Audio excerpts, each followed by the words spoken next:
Nikola Tesla. Full speech. In July 1896, Tesla journeyed to Niagara Falls for his first survey of this great enterprise. He travelled with George Westinghouse, Edward Dean Adams, William Rankin, and Conda, George Melville of the US Navy. Also present was Thomas Ely, supervisor of motive power for the Pennsylvania Railroad. Tesla was important to all five for almost as many reasons. A reporter for the Niagara Gazette greeted them upon their arrival. Tesla is an idealist, the journalist wrote, fully 6 feet tall, very dark of complexion, nervous and wiry.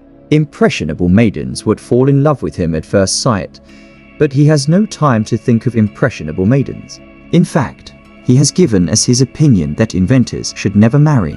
Day and night he is working away at some deep problems that fascinate him, and anyone that talks with him for only a few minutes will get the impression that science is his only mistress and that he cares more for her than for money and fame. Rankin predicted that Buffalo would receive electrical power by November, and Westinghouse predicted that costs would be cheaper than steam. You could say it will cost 1/2 what steam power costs, Rankin added in support. Mr. Tesla, what is your opinion of the effect of this development of power on Buffalo and Niagara Falls? The effect will be that both cities will stretch out their arms until they meet. Tesla looked up at the roaring cataract overcome with emotion, as he and the others donned their rain gear before entering the mighty wonder. He had grown up just 50 miles from the magnificent maze of cascading flumes known as Plitvice Lakes, but those were Lilliputian compared to this thundering colossus. Pride overcame the inventor as he trailed behind for a few moments to think, as he so often did, of his mountain homeland. It had been 4 years since he had seen his family, 15 years since his first successful construction of a turbine that could be driven by water power, and nearly 35 years since he had told his uncle of his dream of one day harnessing Niagara Falls. Humbled by this awesome manifestation of nature, he sat for a moment to reflect as he watched his cohorts disappear along the catwalks into a mist of rainbows. "Let's go, Mr. Tesla," Adams called out, having waited as patiently as he could. For the next stop on the itinerary was the Edward Dean Adams Hydroelectric Power Station, the first of 2 that would be built in his name. Designed by Stanford White, the edifice housed nearly a dozen gargantuan Tesla turbines, capable of generating collectively over 35,000 kilowatts. The men appeared like dwarfs sauntering amid a lustrous gadgetry assembled as if by giants, one long row of towering, kettle-shaped engines. From this chamber, an efficient, non-polluting, never-ending source of electrical energy was about to be generated, capable of driving the factories and illuminating the streets and homes of nearly 1/4 of the entire continent. The echoes of their steps faded as they stood for a moment in silence in the chapel of the dawning new age. Upon his return to New York, Tesla found a letter from Sir William Prius, a young man half British on his mother's side and half Italian, had stopped by Prius's office with a wireless Morse-code apparatus based on the work of Heinrich Hertz. Guglielmo Marconi, just 22 years old, had brought an book which reviewed the literature in the field, most likely the writings of Hertz, Lodge and Tesla. Marconi had chosen wisely, as Prius was head of the British Post Office and had experimented himself in testing induction effects through the ground from telegraph lines.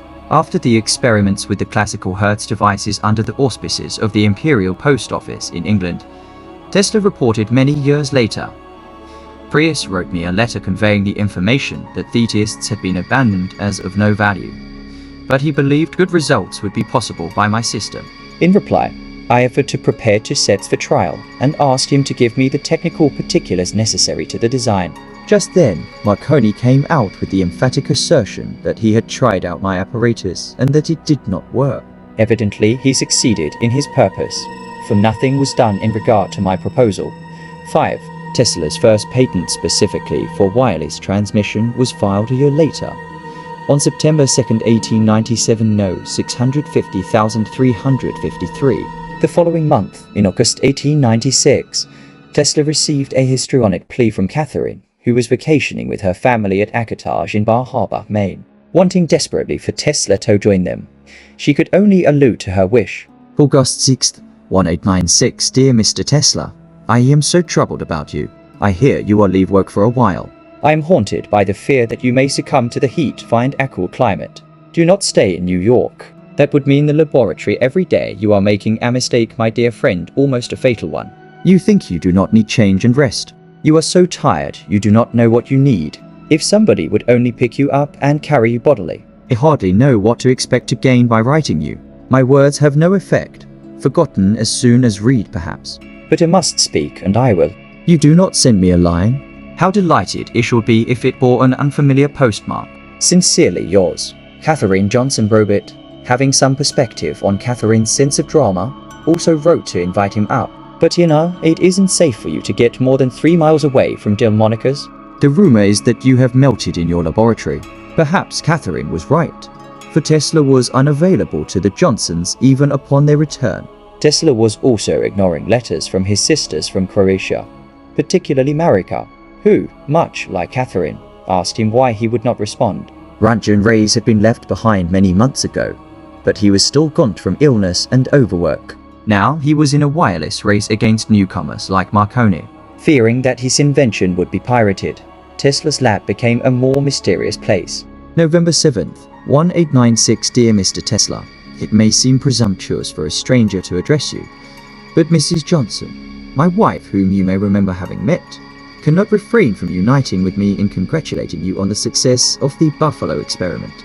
If this seems taking too great a liberty with one whom we know so slightly, I trust you will attribute it to our interest in the progress of humanity. Respectively yours.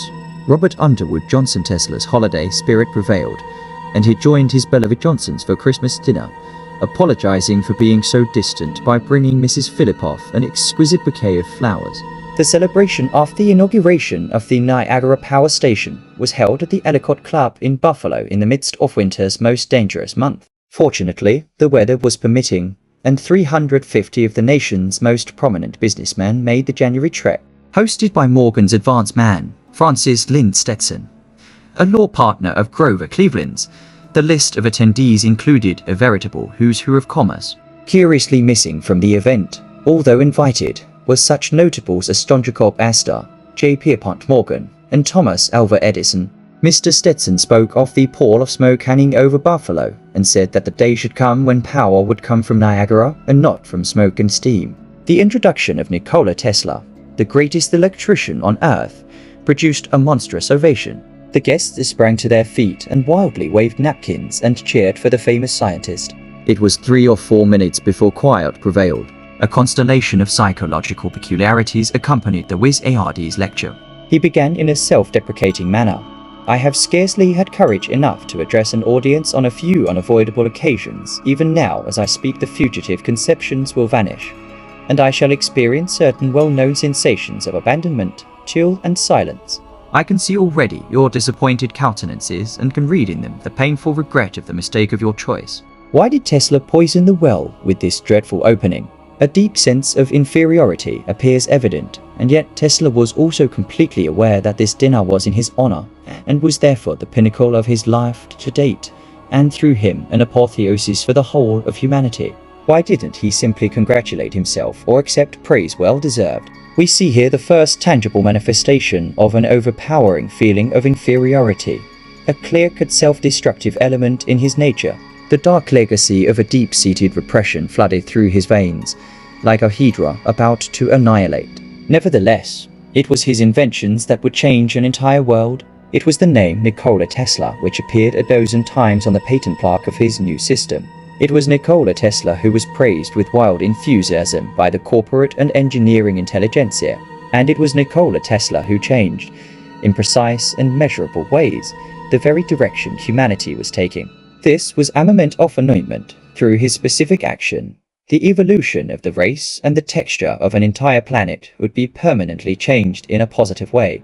Yet at this moment of the fulfillment of his greatest wish, a deep neurotic constellation was also triggered. From the psychoanalytic perspective, Tesla could now repay his family for the death of his brother by symbolically bringing the brother back to life and, on the larger scale, give the world a new life, his AC polyphase system. But the shadow had its hold, and he was simply unable to accept the happiness of the moment without throwing a monkey wrench into it. His speech went on. These remarks, gentlemen, are not made with the selfish desire of winning your kindness and indulgence of my shortcomings, but with the honest intention of offering you an apology for your disappointment, but I am hopeful that in my formless and incomplete statements, there may be something of interest, benefiting this unique occasion.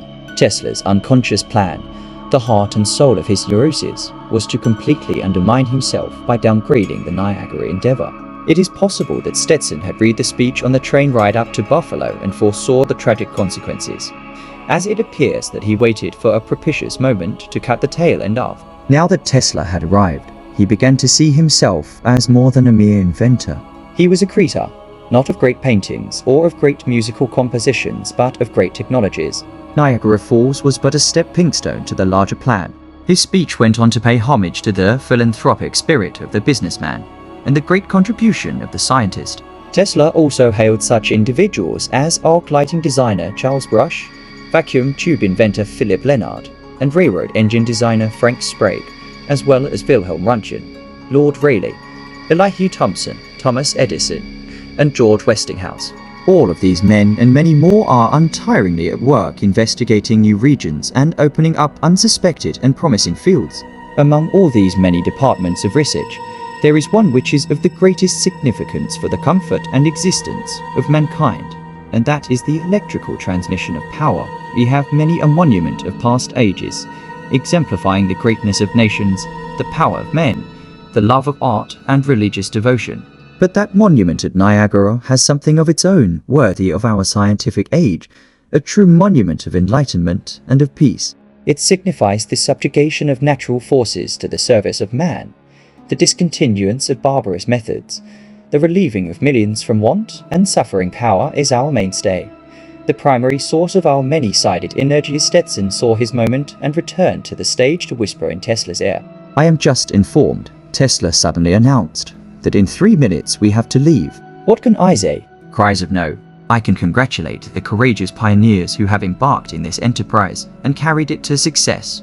Buffalonians, I would say friends, let me congratulate you on the wonderful expanse of possibilities opened, and let me wish that in no time distant your city will be a worthy neighbor of the Great Cataract, which is one of the great wonders of nature. There was a train to catch.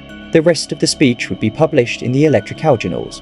It was a fortuitous break, for here we see a positive statement conquering the stupendous achievement at Niagara, and we also see the seeds of a new vision Tesla was planting for the world. He was not a mechanic but an artist. Monetary gain was not an end. In fact, the providing after power for the masses was a goal. Businessmen were not greedy capitalists but noble philanthropists. This was a utopian dream which perhaps one day might come true. And as we shall see, it was also a justification, maybe even a rationalization, for some of the audacious ways Tesla chose to spend the contributions of the financiers who came to support his Promethean campaign. Playing the master game, Tesla was gambling for all the stakes. His goal was no less than the ability to transform himself into a deity. This, as one who writes, was his Superman complex. We shall not satisfy ourselves simply with improving present-day methods. We have agreed a task to fulfill to evolve means for obtaining energy from stores which are forever inexhaustible, to perfect methods which do not imply consumption and waste of any material whatever. I have examined for a long time the possibilities of operating engines on any point of the Earth by the energy of the medium, and am glad to say that I have devised means which has given me fresh hope that it shall see the fulfillment of one of my fondest dreams, namely, the transmission of power from station to station without the employment of any connecting wire. Tesla had audaciously proclaimed in the written and published part of his speech that this great enterprise which they were about to usher in, and the one we still use a century later, was already obsolete. He had a better plan. There was no need for the millions of telephone poles that were to be erected, no need for the megatons of copper that would have to go into an endless array of interconnected power lines, no need for the enormous production of rubber for insulation or for the tens of thousands of workers required to support the system, and no need for the workman who was soon to be hired to maintain the equipment. For all of this, the transmission of electrical power, light, and information could be achieved without wires. No wonder Stetson cut Tesla short. This speech was the pivotal moment in Tesla's career. He set out full force to achieve this end. Nothing but death would stop him in his attempts to realize the dream. End of Nikola Tesla. Full speech. Thank you for watching.